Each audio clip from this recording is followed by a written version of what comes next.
Capital raising was really the other side of it that I had never done before, wasn't really prepared, and I was nervous as all heck about that part of it. So I ended up raising $850,000. I became their window to the multifamily world, become that window to the multifamily investing world for people in that avatar. That was the aha moment for me. They were all gangbusters to do it. Why? Because they knew me, they obviously liked me, and they trust me with their own rental property. Close your eyes and put yourself 10 years in the future. And now think about, I did nothing over the last 10 years. And how does that make you feel? Okay, now open your eyes. Guess what? You're 10 years in the past and you have a chance to start over. Start over right now. Welcome back to Multifamily Rockstar. So as you guys know, this is where we interview people that are crushing it in this business, and we show you the inside scoop as to how multifamily investors are creating massive success, not just in their businesses, but also in their lives. And as always, I've got my co-host, who's Mark Nagy. He's the director of our massive action team for our Warrior Group on as well. Hey, Rod, happy to be here. I think we're going to give some good gold nuggets today that we don't usually talk about on the podcast, with some unique experience that our guest has. Absolutely, no question. So our guest today is Jason Martins. He is a certified property manager, also a warrior, but he's got that CPM designation, which you have to go to school for. He's got 17 years in the business and owns a property management company. Has been managing for a very long time. Also has purchased 161 units since joining, some as an LP. I'm sorry, let me be clear. 88 as a general partner, 11 as joint ventures. He's joint ventured with other warriors, and just started a podcast. Let me give him a shout out on his podcast. It's called Landlord to Long-Term Wealth. I think you've said you've only done 2 episodes. You'll have to get my butt on there and see if I can add some value. I'd love to try to help you if I can. All right. Love it. Love it. Well, listen, welcome to the show, brother. I appreciate it. It's really an honor to be on your show. Thank you. That's kind of you to say that. So listen, why don't you take a minute and give a much better background than I just did on who you are, where you came from, and kind of bring us current. Sure. My name is Jason Martins. Again, I'm a certified property manager. I was born and raised in Rhode Island. And right in the middle of COVID, actually, I moved to Florida. So I live right outside of the Orlando area. And I actually operate my property management business from 1,500 miles away. So I actually still have it operating in Rhode Island. I live in Orlando, and I'm running the business from 1,500 miles away. So it's really something that I'm kind of proud of how we're running that. But I started off wanting to get into multifamily or get into rental property. I didn't quite know how to do that. So I got a job working for a property management company. I did that for a number of years, and eventually transitioned into starting my own property management company. But there was always still, I needed to get into multifamily. And how do I do that? And then finally, December 2021, when you had your Orlando Bootcamp here, I was encouraged by a friend and business partner. I don't know if you mind if I name him, but it's Frank Padalano. No, go ahead. Oh, yeah, Frank's awesome. Padalano. Awesome. Yeah, awesome. So he encouraged me to attend, and it was just like mind blown, lights turned on. It's like, oh, this is it. This is exactly what I'm looking for. And I signed up. We signed up together, and it's been, all awesome since then. The rest is history. Mm-hmm. Love it. Well, that's fantastic. And so you've been in this business a very long time. I know that you're working to put together a business model to show people how they can manage remotely like you're doing, which is fantastic. I'm assuming you use technology and things like that to help facilitate that. So we can drill down on that a little bit, but let's start with that first deal, that 88 unit that you took down together. Where was it located? And talk a little bit about some of the detail there. Sure. It's 88 units in Wichita Falls, Texas. Okay. And I was invited to the GP team because the part of that, the original GP team, the people who found it, invited me to be a limited partner in another deal that they have in the same area.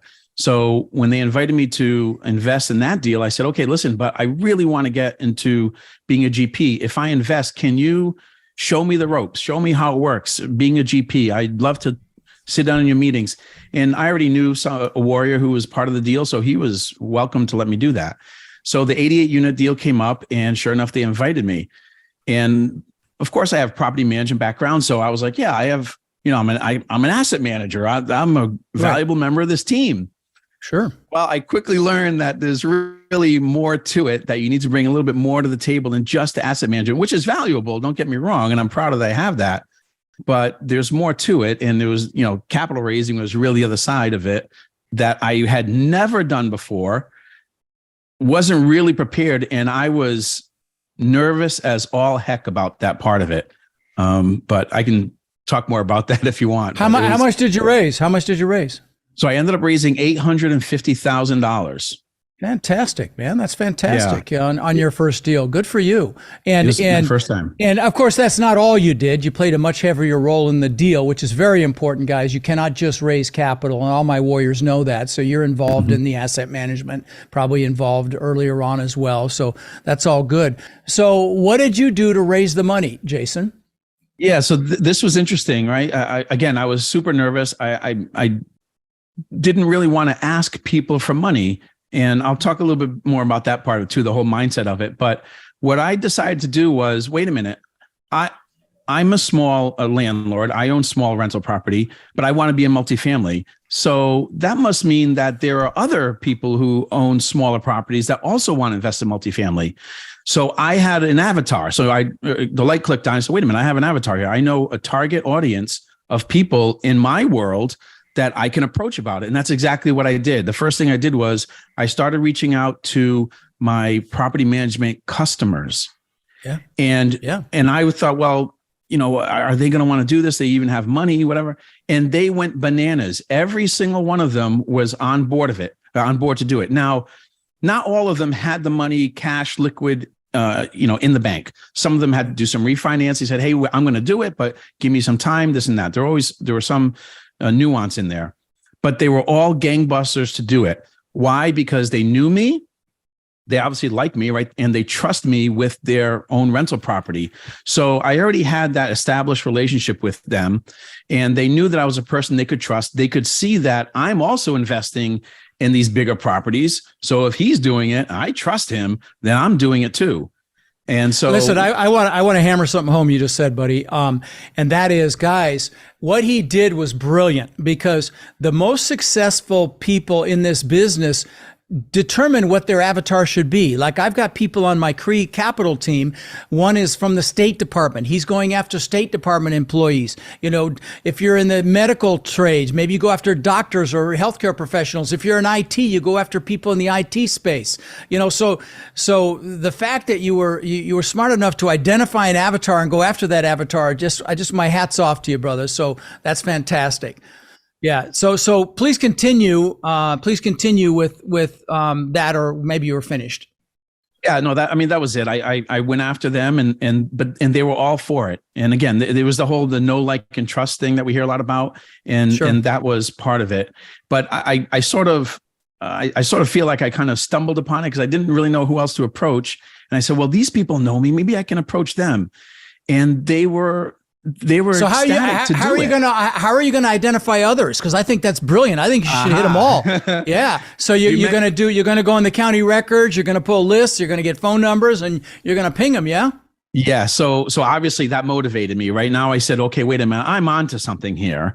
So that actually encouraged me to start the podcast. So look at the name of my podcast and what's it called? Right. It's called Landlording to Long-Term Wealth, right?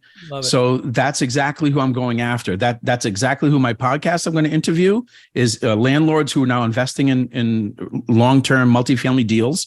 I'm going to target them nationwide, and I'm going to host Zoom calls, trainings, everything, and all types of social media, advertising. That's my avatar. I know that group of people. I know the lingo. I know what they want.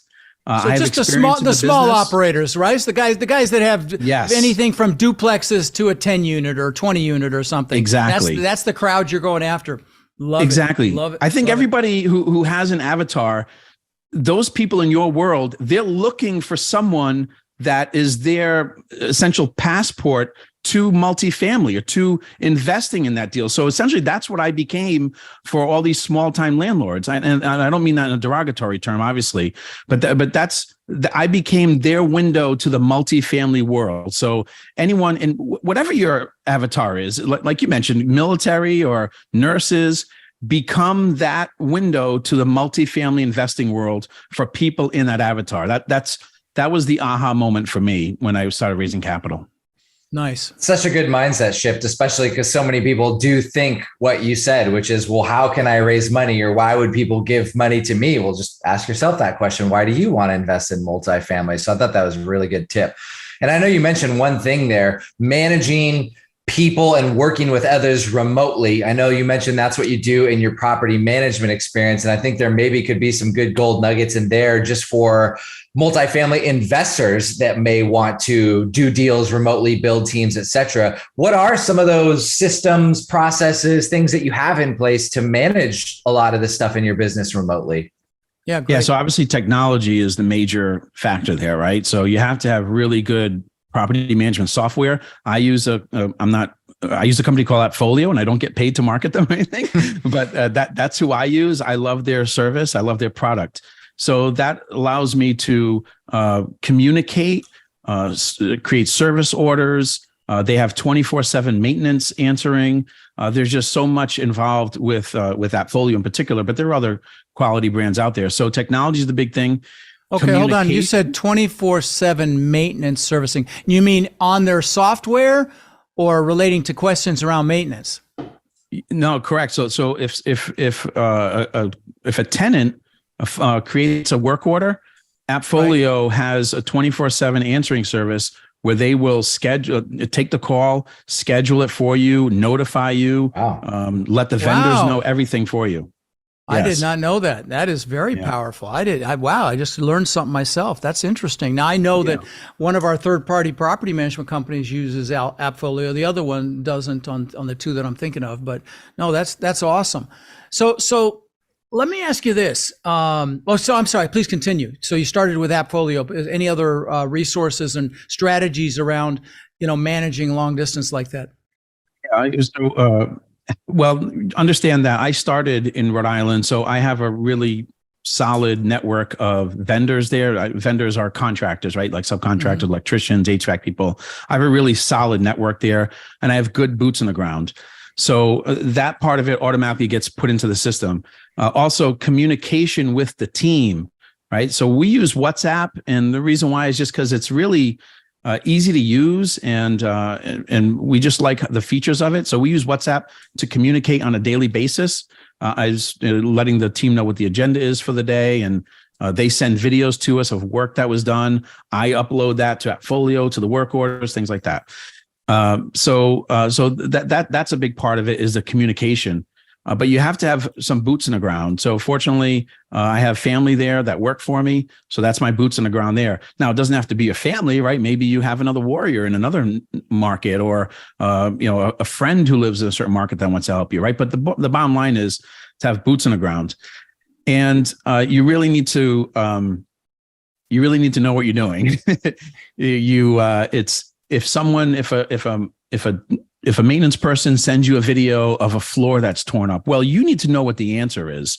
You can't just be sitting there guessing and allowing maintenance people to make decisions for you, right? So you still sort of have to be on top of them, but at least I can do it remotely thanks to the help of technology. I know we give away, and Rod, you give away what questions to ask property managers when you're interviewing property managers to the warriors, obviously. But Jason, what do you think are some things that people should look out for when interviewing property managers to distinguish the good ones from the bad ones? Because obviously there are many property management companies out there in popular markets that you might want to look at. Yeah, so I'm a certified property manager, right? So obviously I'm educated. So to me, that is critical whenever you're hiring a property management company, is do they have ongoing training for their staff?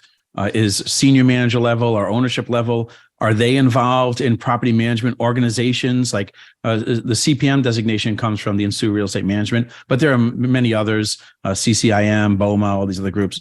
So education to me is critical. And then, the other thing too that I look for in a property management company are values. Like, do you value the tenant? Like, do you care that if they have a quality place to live, if they're proud of where they live? Or are you just, trying to make every penny you can out of the place and, we'll move on to the next tenant. So values to me are very important. I actually care about the tenants. I want them to have a nice place to live. I want them to say that I provide for them a nice place to live.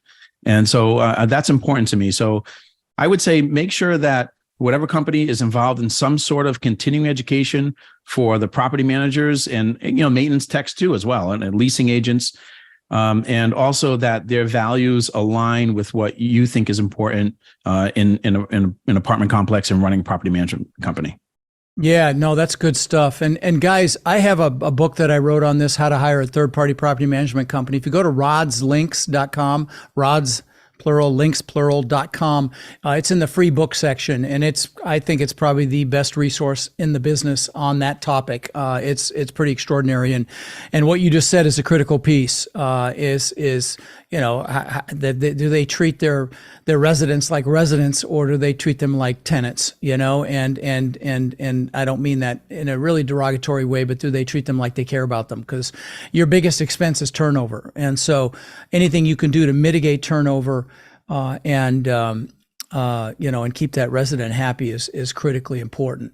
So let me just say this, if you're considering possibly getting some guidance in this business so that you can experience the life you're wanting this year rather than later, or, maybe you just thought you could become more effective with things like property management, for example, like we're talking here, text the word crush to 72345 to see if the Warrior program, might be able to help you overcome any challenges or even perceived challenges that you may have towards this business, so that, you can accomplish what you want with lifetime cash flow.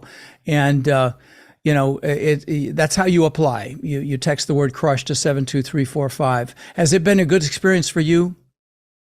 Oh, absolutely. It's really changed my life for the better, obviously. I've learned so much. I've come so far in really a short period of time. And the connections and the network and the quality of people that are in the Warrior Group is outstanding. And because, we talked about trust, didn't we?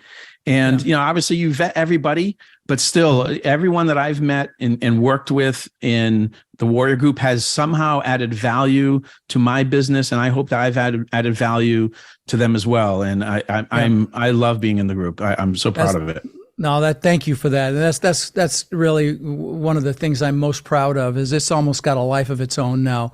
And it's extraordinary. I appreciate that. What are some of the qualities that you look for in partners for these deals? Obviously, I know you mentioned Frank, and I know we had him on the podcast a little while back as well. What are some of the qualities that you want your business partners to have in multifamily that you're looking for? Well, I have certain goals in my life, and I want to create long-term wealth for myself and my family. So I typically will think more in terms of long-term when it comes to real estate. I know a lot of operators will, get a property up and running, raise up the value, and then unload it and go to the next one. And that's great. It's an awesome business model. I used to flip houses, so I totally get it. But I think I'm at the stage in my life where I'm preparing more for long-term sustained cash flow and wealth for myself, my family, my extended family. I'm really doing this for not just my wife and my kids, but my sister-in-law, my brothers and sisters. I'm doing it for a lot of people. So that's important to me. So I really want to align with other warriors and other partners who also have similar goals in what their plans are for the property. If they say, hey, we can get out of this in 3 years, okay, that's cool, but oh man, I really wish I could have held on to this a little bit longer and, saved it for my family. So that's something that I'm looking for. And of course, the values that we talked about earlier in terms of property management. Do they respect the residents at the building? Do they care for them? Do they want to have a quality product and have a product that the tenants are proud to call home? So that's important to me as well. So I think those are the two major things that I look for are their goals business goals and personal goals aligned with mine? And do they value the residents and other people and just in general? It's really good stuff. But I'm gonna enhance what you just said as well. Just like I enhance the property management. I also have a book that has all the questions you should ask before you get into a partnership, and it is also in the free books in rodslinks.com. In fact, I got to remember to confirm it's there. I'm pretty sure it's there. I know the property management one is there. I will confirm the partner book is there as well. Well, by the time this airs, it'll definitely be there because I'll make sure. Anyway, because, a partnership like a marriage is easy to get into, but hard to get out of. And so you've got to ask all those tough questions up front. And, a lot of people get caught up in the excitement of it and the emotion of it and neglect important questions they should ask. And, I've seen some very large partnerships completely derail and have to be dissolved, like thousands of units, 5, 6, 7,000 units. And it's no fun. It's like a divorce. And so, very, very important that you ask those questions up front. So the next question I've got for you, Jason, is what are some words of wisdom that you would share with aspiring multifamily investors? People that are sitting on the sidelines where you were prior to, going to my boot camp, for example. What juice might you give them? Yeah, it's a great question. And it's really something that I thought a lot about. And why am I getting into this? What am I trying to accomplish here? I just didn't want to be going on a day-to-day basis, mindlessly and aimlessly, not knowing why am I doing what I'm doing today, right? So I thought a lot about that. And then I realized that what I really need to do is set an end goal. Okay, so what is my goal? What do I want to accomplish? So is it a number of doors? Do I want to say, well, I own 2,000 apartments? Or, do I want to have X amount of dollars in cash flow per month, right? So once I realized that, that's what I did. So I set a dollar amount. I knew how much I needed to have invested in multifamily that would provide enough cash flow for myself and my family for a long time. So I set that goal. And then what I did was I just worked backwards. I said, okay, well, how do I get to that goal? And eventually I get to today. And what steps can I take today that will help me get to the goal? And a step is like, it's a small thing. Like a step can be just reading a book or watching one of Rod Khleif's videos or podcasts, listen to a podcast. It can be anything, but you need to take a step every day towards achieving that goal. And so that would be my biggest piece of advice is know what you want to achieve and then work backwards from there. How long is it going to take you to get there? And what can you do today to start working towards that goal? I think that's the most important thing is just that break it down by years, by months, by weeks, by days. You yes. just chunk it way down. Love it, man. Great advice. Yes. I'd love to ask you something before we kind of end here, and this is even on my mind, and I think could be some good practical knowledge for the people listening that maybe don't have the experience.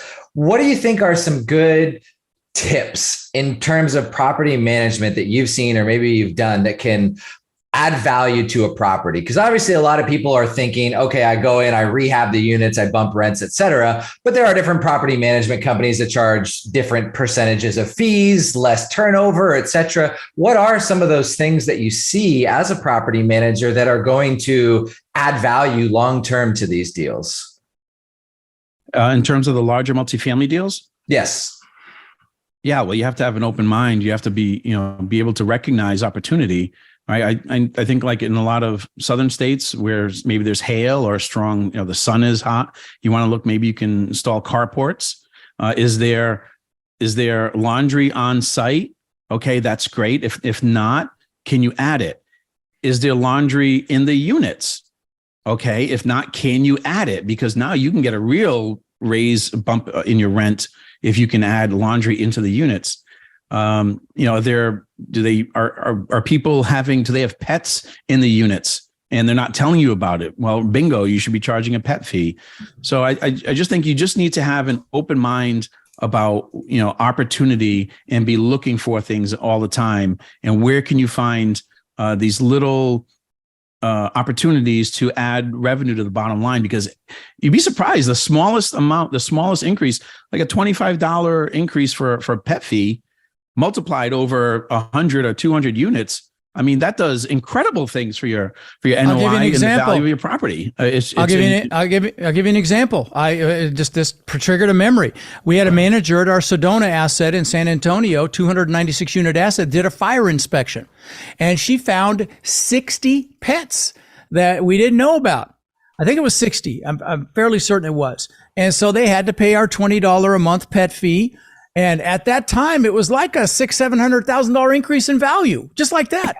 We did the parking numbers, the same asset, did numbered parking spaces, park in front of your unit, $25 a month to have your own spot.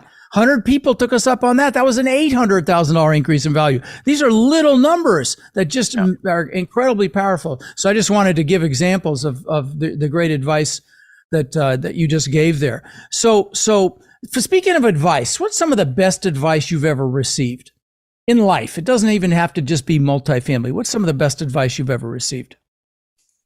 Some of the best advice I've ever received was at some point, and I can't even really pinpoint when this was, but actually, you know what? I do know when it was. So my father was always sort of an entrepreneur, and I knew that was in my blood, and that was something that I want to do. I never really liked trading my personal time for money. And I have a funny story about that, but I was working at a job and sitting behind a glass wall. And I said to someone working next to me, I said, "Hey, what does this look like? We can't leave here. We're stuck behind this wall. They tell us when to come in, when to come out. What is this like?" He goes, "This looks like jail." I said, "You're right, it does." And so I quit that job immediately. And that was in, 04, maybe 03. I quit that job. And that's when I said, I'm getting into real estate. This is what I'm going to do. So, and so that's what I did. I had that entrepreneurial spirit because, you're never going to get rich working at a job or trading your time for money. If you really want to, gain a lot of wealth in your life and add quality to your life, you really sort of need to go out there and take chances and take action. And for me, it was multifamily real estate, and that was my goal. And push through fear. Yes.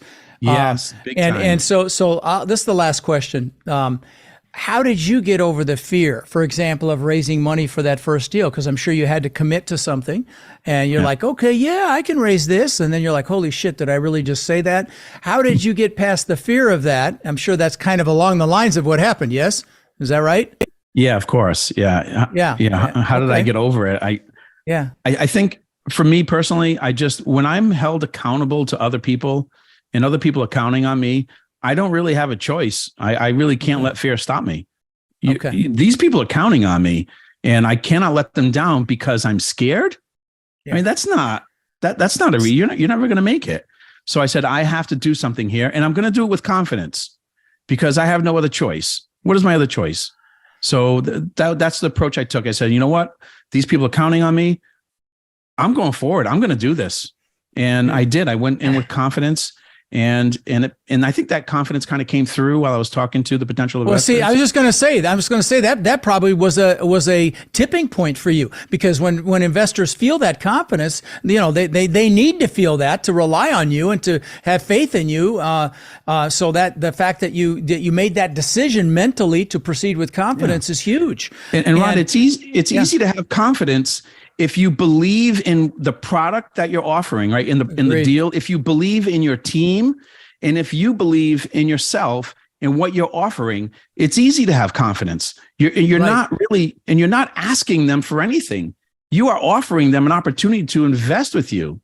And so just once you kind of have that mindset shift, it's a really game changer. I think so you effectively used accountability to get past any fear that you had. And people use different things. Some people it's like massive freaking action. Action mitigates fear. For others, it's fear of failing. So there's different things, different tools that people will use to push through fear. And those of you listening, you got to figure out what your catalyst is going to be. What are you going to use to push past the fear? Maybe it's goals. Go to Rod's links and do my goal setting workshop, because you got to create that burning desire. That also is super important to help mitigate the fear and push through those fear and limiting beliefs. But you got to figure out what it's going to be for you so that you take action. You don't miss out on these incredible opportunities that are here right now. And I wanted to interject a quick, easy tool for that everybody can use, by the way. And Jason touched on it, which I don't even know if he knew that he touched on it, which is if you have a fear for something, you should always ask yourself, what fear or what's the downside if I don't do this? And Jason mentioned this because he said, hey, I'm accountable to my family, my kids, etc. And if you don't do that, maybe you're not able to do things for your wife, your kids, etc. And for most people, the fear of not doing something is going to outweigh the fear of doing something, and that will help you overcome that. And so next time you have a fear, just ask yourself, what is the fear going to look like in 5 years or 10 years if I don't do this? And which one is heavier? Yep. Yeah, Yes. no, that's actually part of my goal setting process as well. I have you put the pain in there if you don't do it. So it's thank you for reminding us that, that how important that is. Yeah, no, it's true. I mean, that's critical because people will do more to avoid pain than gain pleasure. So Exactly. I'm really glad you brought it up.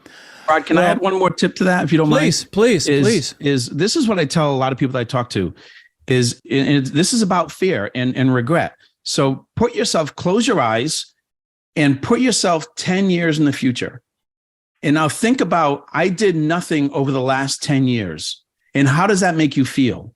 Okay, now open your eyes. Guess what? You're 10 years in the past and you have a chance to start over. Oh, I like Start it. over I right like now. It. This is your chance now. You just went to the future and you didn't do it. You have a second opportunity. Love it, guys. Every one of you listening should do that. All right. Well, thanks for coming on the show, brother. It's great to see you again, and we'll see you soon, my friend. Appreciate you coming on. Nice work.